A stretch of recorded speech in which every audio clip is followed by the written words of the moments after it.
کبھی آپ نے غور کیا کہ وقت کیا ہے؟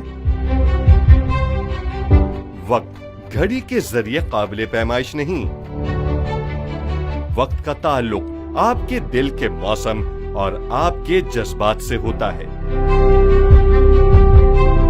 وقت انتہائی سست رفتاری سے گزرتا ہے جب آپ کسی کے انتظار میں ہوتے ہیں۔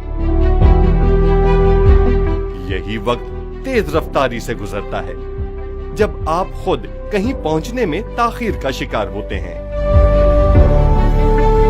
یہی وقت مختصر لگتا ہے جب آپ خوش ہوتے ہیں۔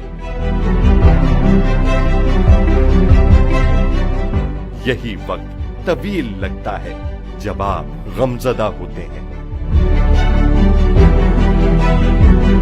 اور یہی وقت چند لمحوں جتنا مختصر ہوتا ہے جب آپ محبوب کے روبرو ہوتے ہیں۔ زندگی میں دکھ اور سکھ آئے تو اتنا یاد رکھیے کہ یہ وقت بھی گزر جائے گا۔